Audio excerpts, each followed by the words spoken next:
this video, we're going to talk about the sad story of my 1996 Fernandes Monterey. Well, I mean, I guess it's not really sad, but this poor guitar's been through a lot.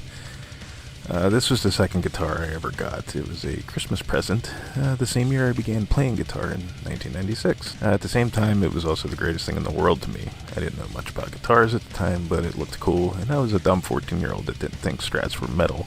And the Epiphone Strat that I was learning on had single coil pickups, so I just, didn't like it. This had two humbuckers, and I was finally getting that huge sound that I heard on Metallica, Pantera, and Black Sabbath records, and whatever else I was listening to at the time. Now, the odd thing about this particular Monterey is when I look up Montereys, they typically have three control knobs in the usual place a single-cut guitar has its control knobs, and a toggle switch up near the top hump, near the neck.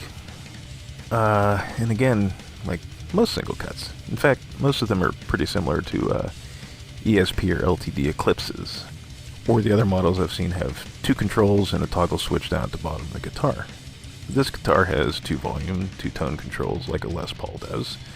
Same place that a Les Paul does, but it also has the toggle switch down near the controls instead of up at the top. So, that's weird. My best guess is the body might be alder, with a bolt-on maple neck and a rosewood fretboard. It does have a 24 3/4 inch scale length, unbranded tuning machines that feel okay, and Fernandes pickups which sound awesome, but we'll get to that in a minute. The bridge was also odd, because what I typically see on Monterey listings is that they have a tune-o-matic and a stop bar. This has a wraparound bridge with adjustable saddles and some set screws where the bridge makes contact with the post to further adjust the scale length if needed, for intonation purposes. This guitar is weird, to say the least. This guitar is also where I really learned how polyurethane finishes are possibly a nightmare at times. Seriously, like, the original finish that was on this guitar, if you looked at it wrong, it would chip off. I mean, it was that bad. I used to have a file cabinet in my bedroom, and like I'd set the guitar down and I accidentally bumped the file cabinet a couple times, and I mean, just like huge chunks of the finish would come off. And underneath, it was black, but underneath was like this TV yellow. So I don't know if that was like a sanding sealer or what the deal was, but yeah, this thing had a lot of chips in it for a while. And, being a dumbass teenager, I covered the guitars in stickers, thinking it would cover up the blemishes. But eventually I was like, I don't know about these stickers. So then, because I was sort of, I guess, inspired by Zakk Wylde, I started gluing beer bottle caps to it, primarily Rolling Rock, because that's what I drank at the time. As I got older, I was like, what the fuck was wrong with me? Between the whole beer bottle cap thing and eventually just getting better guitars, I kind of retired this guitar. Some of the issues around it too were, as I mentioned, the pickup sounded great, but very microphonic. And at the time I didn't know that it was because they weren't wax potted. I just thought it was like, whatever, piece of shit or whatever. And I kind of forgot about it till around like 2006, 2007, working at an auto parts store. We carried this stuff called crinkle paint, which you spray it on, and the heavier the coat, the more the paint would crinkle. So I was kind of like, I scraped all the bottle caps off. I was dumb. I didn't sand down the guitar or anything. I just kind of cleaned all the goop off of it from the glue that I used to put the bottle caps on and everything like that. And I taped off the parts that I didn't want painted, and I spray painted the guitar. And it kind of looked cool. My boss at the time was like, it looks like you set it on fire, and it somehow survived, but I don't know, it was kind of endearing to me. And I started playing it again. Now at the time, since I wasn't playing at as high of a volume as I normally was, I wasn't having so many issues with the pickups, and eventually I was doing DI tracks and then either reamping or using plugins. So, like with plugins, you don't really get the microphonic issues. And since it sounded honestly better than my other guitars, I mean, it was the workhorse for quite a few years. The problem with the guitar, later on down the road, is once I started learning about how to take care of guitars, this thing was scummy. The fretboard was gross. The problem with the crinkle paint is that it held on to dust, so the guitar like really started to look rough, because there's just no way to clean the dust out of the crinkles. So after doing a couple kit guitars, I was like, you know what, I'm going to refinish the Fernandes. So I busted out the heat gun and scraped everything off, and that's when I learned that there's some types of sanding sealers that could probably survive a nuclear explosion. I could not get this shit off. I wanted it to be red because I'd seen a couple like maroon Montereys and I thought they looked cool. So I got the rattle cans and I went to spraying it. But again, inexperience. I had some runs and some other issues. So I eventually scraped that paint off, sanded it back down, and I figured, well, this time I'll just use some red RIT dye and go from there. So that's what I did. Now, however, because of inexperience, the problem with the water-based dye, I believe I oversaturated the wood, or I didn't let it dry out properly, because everything was fine until summer rolled around. And all of a sudden, I had 3 guitars that I'd used RIT dye on that were suddenly leaking. Yeah, so it wasn't good. Lesson learned, but yeah, it was kind of bad there a couple summers ago.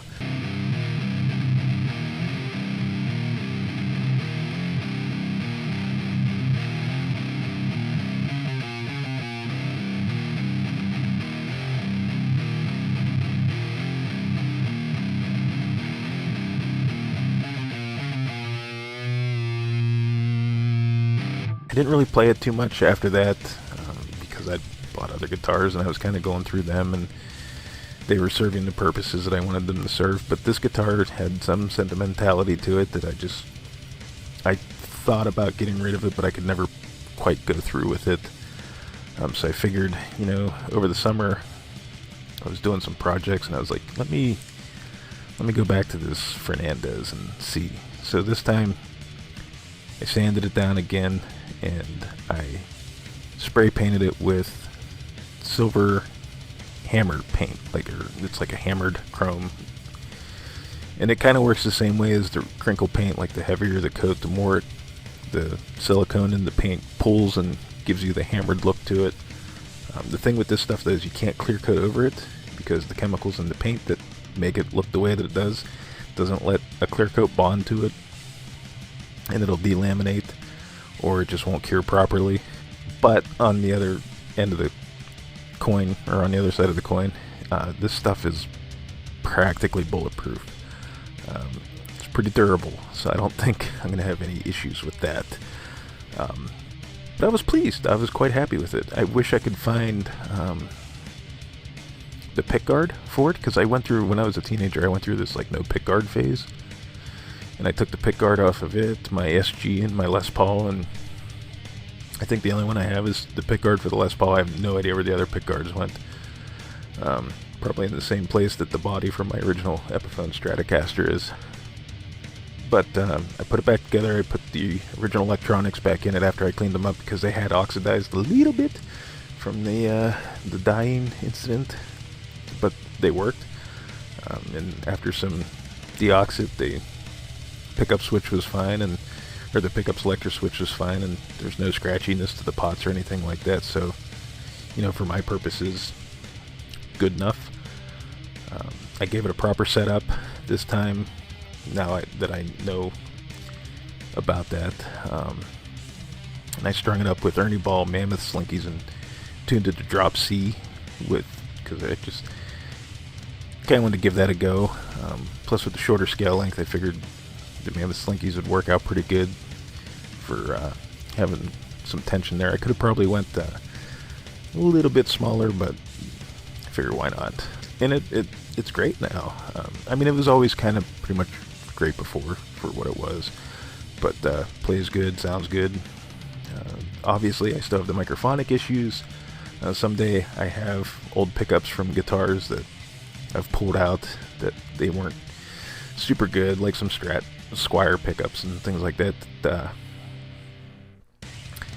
I'm probably going to use as a test bed for wax potting pickups, and maybe eventually I'm going to try winding my own pickups. I don't know. We'll see. But so the microphonic issues are still there, but you know, like I said, with plugins, or even like with if I'm using headphones through my recording setup, it doesn't do anything. But if I'm using the monitors to hear my guitar, it'll squeal. But you know, whatever. But I don't know anything about this guitar. You know, like I mentioned earlier at the beginning of the video, I can't find too much information on these, especially since Fernandes USA is kind of defunct. But it appears to be a Fernandes Monterey LS-75. Because I stumbled upon one of those, and I had to use Google Translate to translate the Japanese to English, and that's what I came up with. And when I googled that particular model, there was a yellow. There was another color. I forget what the other color was, but I found a couple other. They were laid out just like mine. Same pick guard, same control setup, switches in the same place, same bridge. So I guess that's what it is. But I'm not 100% sure. I wouldn't mind having another one, but you know, it's not at the top of the priority list. I have some bucket list guitars that are ahead of getting another Fernandes, but if I find one decently priced with a sustainer system in it, that might sway me. But anyways, that's my Fernandes Monterey and possibly LS-75.